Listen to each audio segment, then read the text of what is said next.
Bienvenidos, los otros somos La Platica. I'm Maria. I'm Brianna. I'm Xavier. And I'm Kendrick. And we're going to be talking about identity and how it ties in with our ethnic studies class right now. Hello. So for our surveys, for 80% was white, or declared white. 15% was Asian, surprisingly, and it doesn't give me a percentage for Native American, Native Hawaiian, or other specific islander. So I think it's probably really small. So the majority white. Yeah. Or air quotes white.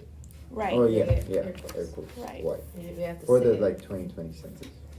Yeah, so it is important to notice that on the 2020 census there is no option for Latino or Hispanic. Mm-hmm. So for people like myself, I have to put white, and Yeah.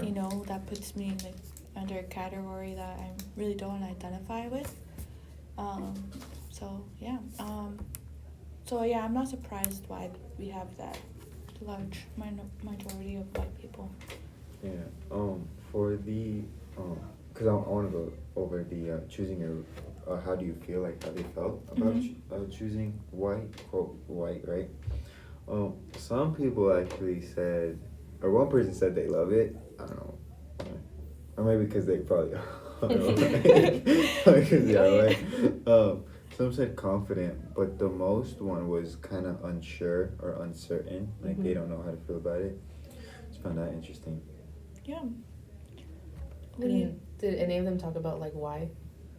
One said unsure, question mark. I don't look white, and I'm very in touch with my culture, so it doesn't feel right. This is like the white on the census. And then one said they don't really care much about it. They're not defined, but I'm not defined by this world. One was God defines me and shows me who I truly am. This is nice. It's really cool. Amen to that. Okay. But yeah. But I mean, yeah, there's some people that for surveys they click not to respond to their race, they choose not to respond to that, and maybe because it does conflict with religious beliefs or so that is a kind of important, or not important, but a reason why someone might be conflicted in answering surveys about their identity. Yeah. Yeah. For the bonus question, Mm-hmm. I'm confused. One, because it goes. Is it telling me the numbers, or is it 30% chose 6? Yeah, so the confidence level was 10 being the highest, and then 0 being the not sure, not being confident. So we do have a high number of 6 people that said they're confident, which is 6 people out of 20. So it yeah. So out of 20 people, 6 felt confident. And one actually added a quote. One was like, I don't need to create my own identity. I know who I am. Oh, okay, that. And what I represent, I will be swayed otherwise. It's the same person. Yeah. They yap a lot on the whole. Let's jump in and listen in to a recording we have of the narcissist student completing our survey. Whole thing. So I'm here with Juan? and we have a question to ask him. So after the survey, how did you feel on the scale of 1 to 10? 10. 10? And so you feel pretty confident about filling the survey about your identity. In the 2020 census, did you fill out that form? Do you remember when? Yeah. Remember? Okay. So did you fill under the category white? What was the category that you? White, but also with the ethnicity of Latino. Okay, so after you put a Yeah. yeah, because I remember like in the 2020 census, they didn't have that option for like Latino or Hispanic. So like for individual like myself, like I would put white because I'm Yeah. like okay, and then later on I would put like Hispanic or Yeah. Latino. But I did always kind of question that like why is there not an option there? Yeah. Did you ever have like questions like that? Yeah, growing up, yeah. Yeah. And it's always a question of wondering why. As you grow up and you take certain classes, you realize why. And Yeah, does right? it make sense? No, but No. I guess in their mind it does. Okay. Just a few questions about like your identity, like where did you grow up from, like where are your parents from, kind of like that. Which one you want to do first? Where are your parents from? So my parents are they're both Hispanic, Mexican. My dad was from Sinaloa, Mexico, and my mom was from El Paso, Texas. Okay. And I grew up in San Bernardino. You grew up here? Yeah. But I Okay. got to live a little bit in Mexico, in both Sinaloa and Tijuana for a little bit. Okay. We were actually talking about the topic about sometimes not feeling too connected of being like too Mexican or too like Whitewash? like Yeah. American in Yeah. a sense. So do you ever like feel conflicted like with even your own family about? Yeah. Yeah, I mean, of course, there's always that, stigma of like, you're either what now is like a no sabo kid or like, Right. or Yeah. over there when you go to Mexico and you try to talk Spanish, they'll say you're pocho because Yes. your Spanish is a little not best.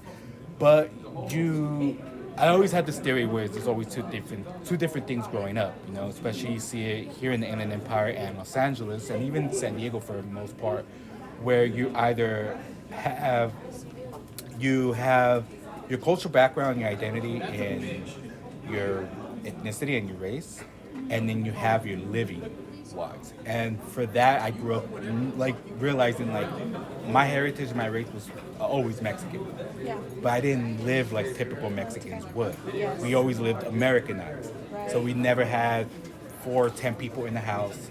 We always had our own separate rooms. We always ate healthy and clean, but we always ate Mexican style food. And then you would go see to other friends' house and they would live like 100% Mexican, where it's like they never had their own rooms.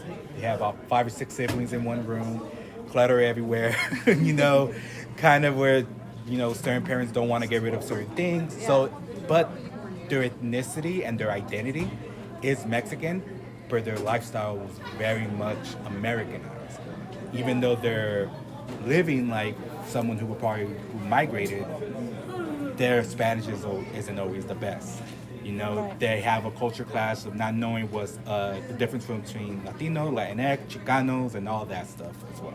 Right, there is that confusion. I during like this like survey process, like there's some people who don't even like know like what they identify with.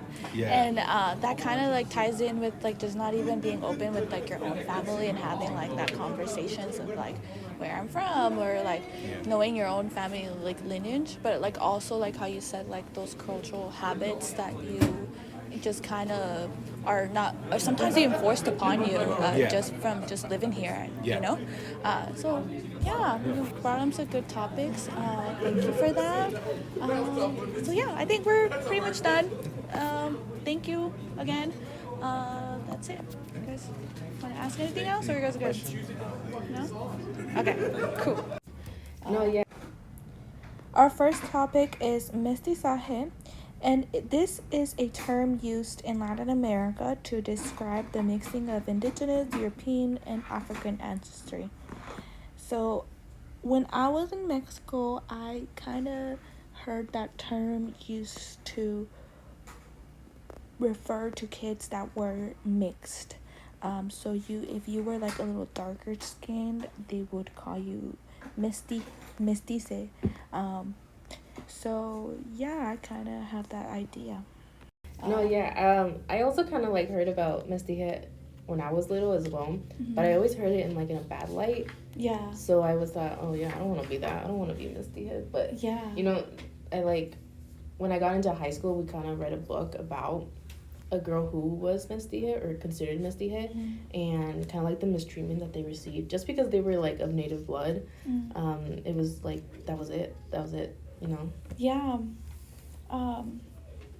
Have you ever guys heard of the term mestiza before this class? No, this is the No. first time I've ever. No, I've never heard of that before. So like now that you guys like know about it, what do you guys like think about mestiza people, or like that term just being used?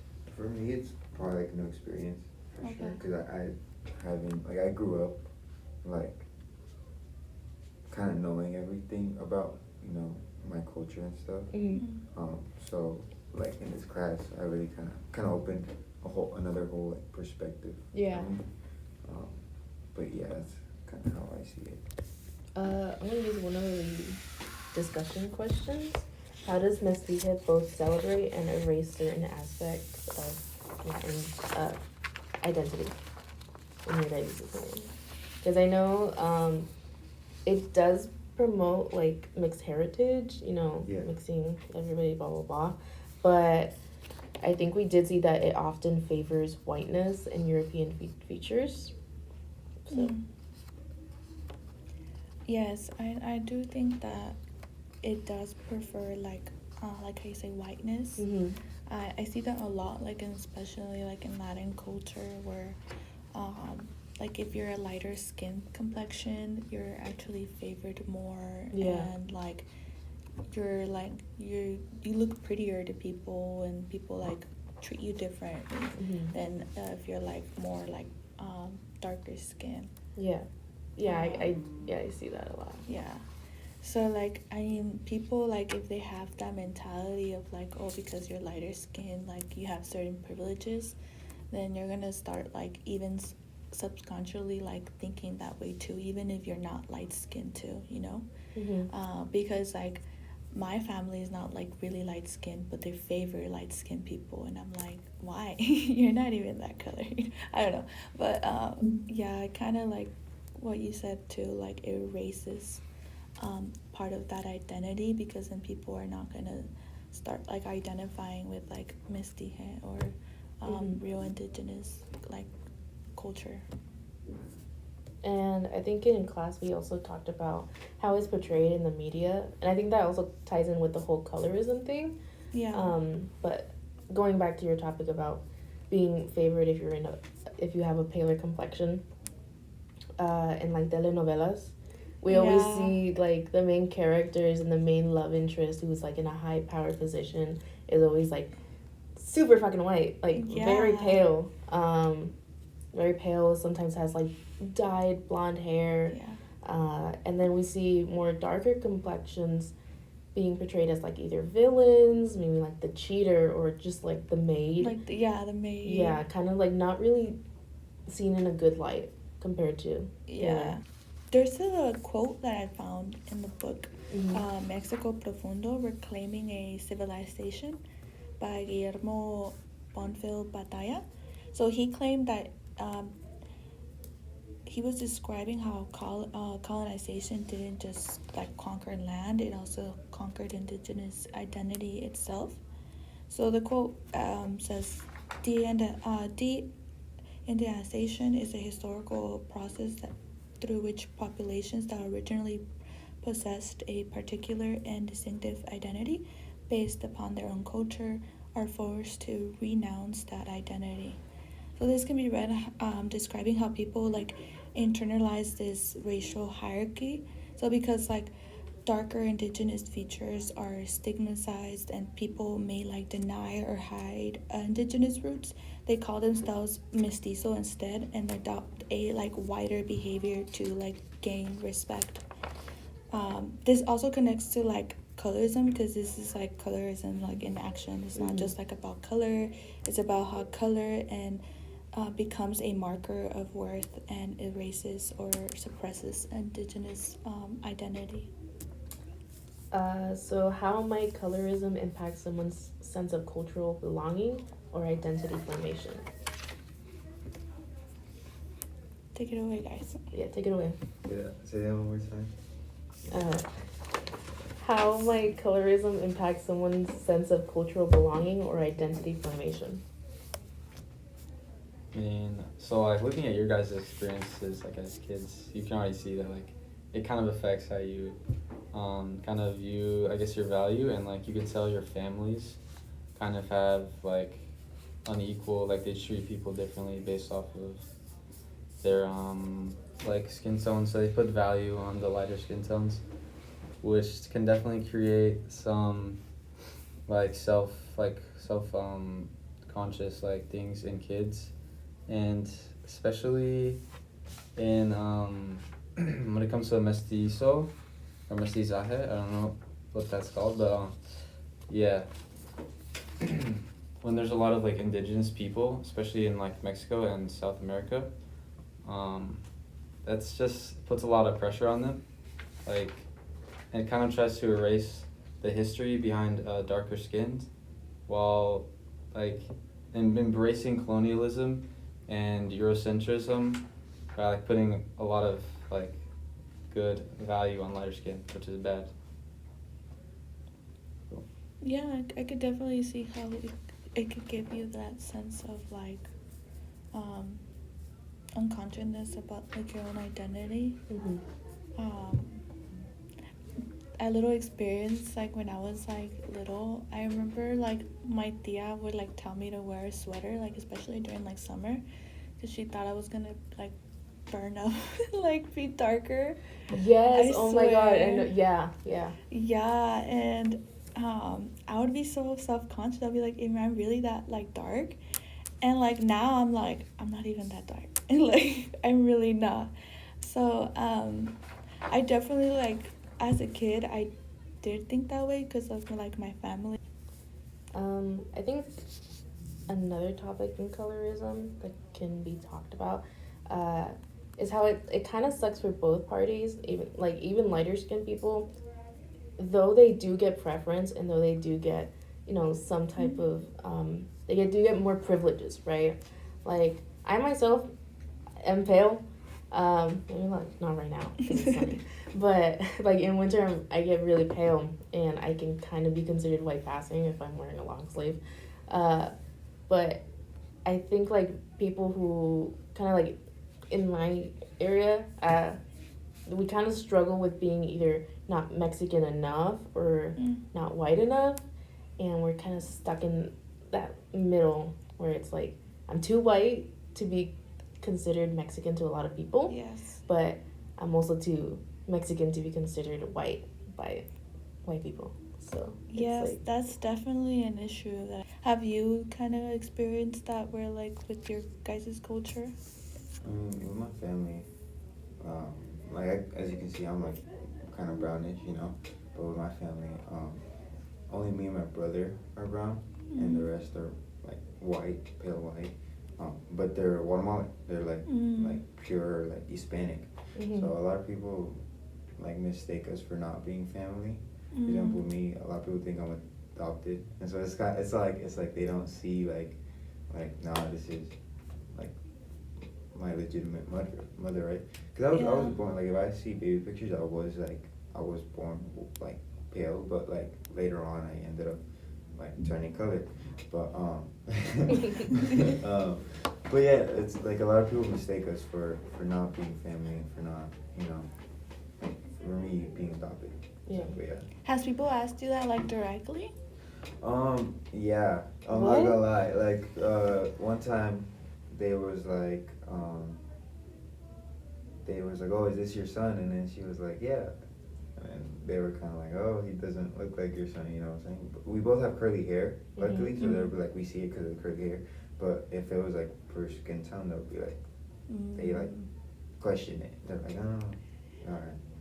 Pass it off, and she's like, no, yeah, this is like I don't take it too serious. Like it doesn't bother me to the point where I have to like, I get upset over it. Let's move on to